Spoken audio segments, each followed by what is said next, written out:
Ciao, bentrovata sul mio canale. Ciao da Stefano ovviamente che sono io e bentrovati in questo mio nuovo video. Come spesso accade nei miei video parlerò di relazioni tossiche, amori malati, con narcisisti patologici, borderline oppure psicopatici. Io per correttezza premetto sempre di non essere né uno psichiatra né uno psicologo, sono un giornalista regolarmente iscritto all'albo che però, ahimè, ho attraversato alcune relazioni tossiche. Ho fatto un mio percorso virtuoso e ne sono uscito bene. In questi anni ho studiato libri scritti da luminari internazionali come Otto Kernberg oppure Sigmund Freud. Ho guardato numerosi video tenuti da psichiatri o psicologi, anche italiani, esperti in relazioni tossiche. La cosa più importante, ho partecipato a gruppi e seminari di persone che, come me, sono state vittime di amori malati. Ho ascoltato molti racconti e ho metabolizzato alcuni concetti che voglio esporre in questi video. Il titolo del video di oggi è Il narcisista passivo-aggressivo. Allora, prima di iniziare ti voglio chiedere due cose. Se per favore puoi mettere ai like a questo video così mi aiuti a far crescere il canale e potrò continuare a fare video sul narcisismo. Grazie. Seconda cosa, ti voglio dire che se ti interessa il tema dei narcisisti patologici, come operano, quali tattiche usano per irretire le vittime, come smascherarli e come gestirli, iscriviti a questo canale. Qua sotto questo video c'è un pulsante con scritto iscriviti, pigialo, è gratis e potrai rimanere aggiornata sui miei video. Bene, ti voglio leggere un articolo che poi posterò qua sotto nelle note, chiamato Identificare e affrontare un narcisista passivo-aggressivo. Andiamo. Una definizione generale di narcisismo è eccessivo amor proprio. Si dice in generale che quando una persona è narcisista vuol dire che ama troppo se stesso, però ricorda che il disturbo narcisistico di personalità è un disturbo vero e proprio inserito all'interno del manuale diagnostico e statistico, dove le persone affette da tale disturbo hanno dei sintomi molto specifici che sono senso di grandiosità, si sente superiore a tutti, si sentono delle persone che molto amate e ammirate da tutti, vogliono continua ammirazione, sono molto false, sono persone che cercano di manipolare il prossimo in ogni ambito della loro vita, anche sul lavoro, in amicizia, estremamente permalosi, estremamente competitivi, non hanno empatia, quindi godono nelle sfighe altrui e se sei felice loro ti vogliono distruggere la tua felicità e ovviamente hanno un forte sadismo. Queste sono le caratteristiche principali per identificare un narcisista patologico.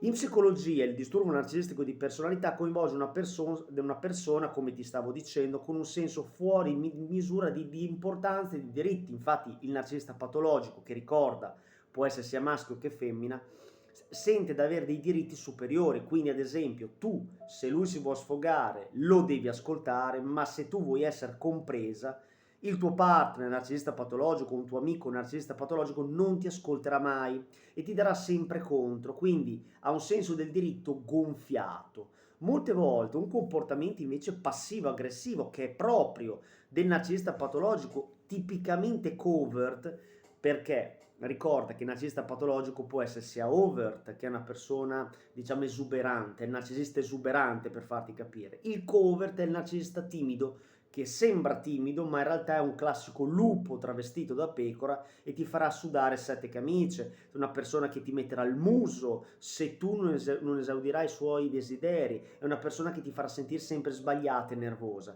quindi attenzione al narcisista covert.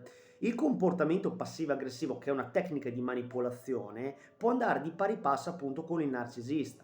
Questo è un comportamento che è indirettamente aggressivo, tieni buono il concetto, il comportamento passivo-aggressivo è indirettamente aggressivo. Può essere falsamente educato, con un'ostilità di fondo, o un commento apparentemente neutrale con un complimento rovescio. Cosa significa? Significa che qual è un atteggiamento morale passivo-aggressivo? Ad esempio, ti fa una battuta molto acida su un tuo difetto fisico.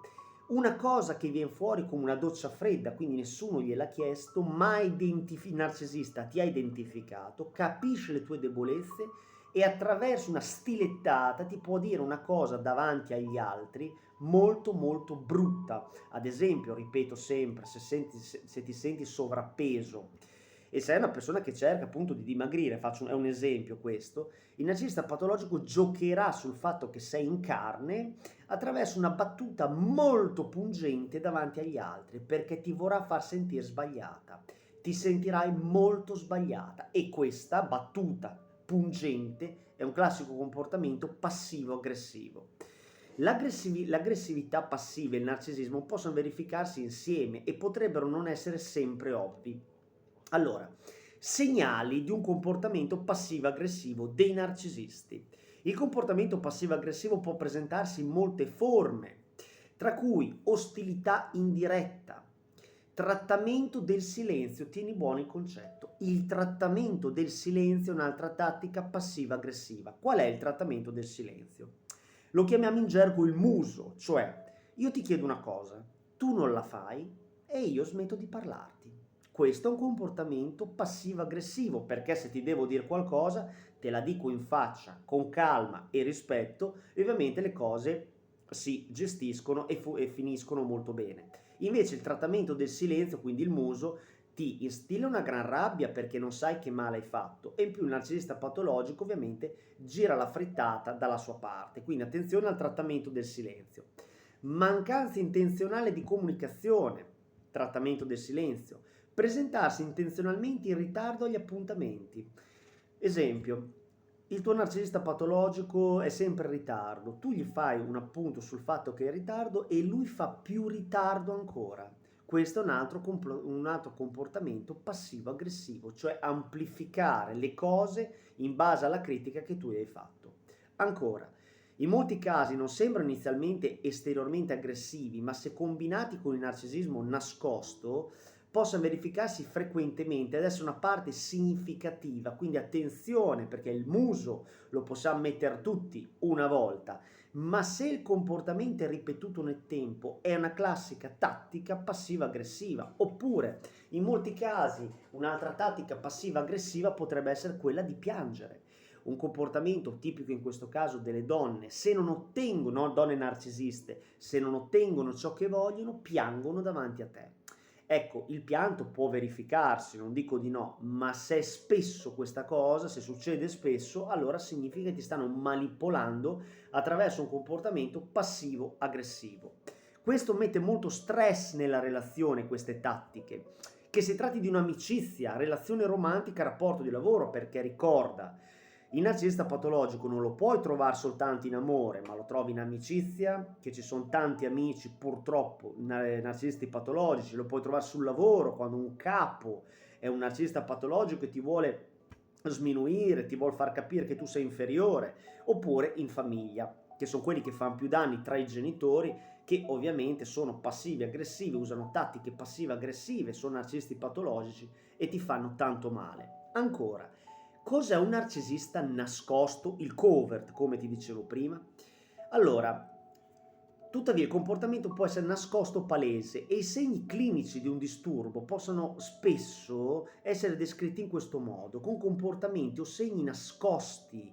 Potrebbe non essere sempre ovvio agli altri perché un narcisista patologico covert, il classico bravo ragazzo, è una persona che piace alla gente perché è gentile, premuroso ed è una persona che sembra altruista. Attenzione, un narcisista patologico quando fa l'altruista è perché deve far apparire davanti agli occhi degli altri che è bravo, ma perché ha una tattica in mente. Lui realmente non vuole essere bravo, ma gli serve come moneta sociale da scambiare quando vuole far impazzire la partner. Perché? Perché se va a dire a tutti che tu sei pazza, gli altri credano a lui. E questa è una cosa perché dicono guarda che bravo e gentile, dolce e premuroso, quella donna che sta insieme a lui o quell'uomo, cioè la partner che è vittima in realtà, è una brutta persona. Quindi lui, anche quando chiuderà la relazione in narcisista covert, passerà sempre dalla parte della ragione e passerà per pulito. Ancora, hanno maggiore probabilità di essere introversi piuttosto che estroversi, possono essere molto sensibili ai giudizi altrui, tieni buono il concetto. La permalosità. Il narcisista patologico estremamente permaloso può criticare aspramente, ma odia che qualcuno lo critichi. E quindi a questo punto crea un'altra situazione passivo-aggressiva devastante, perché se tu ti azzardi a un narcisista patologico covert di fargli un appunto, ti assicuro che te la farà pagare, ti farà sentire sbagliata, ti metterà il broncio, ti colpirà quando meno te l'aspetti nella parte più dolorosa, perché i narcisisti patologici covano grande rabbia interiore, sanno aspettare e colpiscono al momento giusto anche a distanza di mesi o di anni. Io, ahimè, conosco bene l'articolo e ti posso garantire che se in una morale, cosa ti voglio dire? Che se in una relazione ti senti sempre sbagliata o sbagliato, ti senti sempre una persona confusa, non sai mai quando fai bene o male, taglia la relazione perché è tossica, perché in amore, anche se sbagli, il tuo partner con calma ti spiega la motivazione per cui è sbagliata e come puoi migliorare, perché amore è crescere insieme. Tutto qua. Stiamo uniti, eleviamoci sopra i narcisisti patologici, ricorda e ripeti il motto, l'empatia diverrà la mia magia. In un mondo sempre più egocentrico, quindi narcisistico, persone empatiche sono davvero preziose. Tieni buona questa tua qualità e diffondi più notizie possibili in merito al narcisismo patologico, perché la conoscenza salva la vita. Tutto qua. Se ti è piaciuto il video, clicca e like. Ciao da Stefano.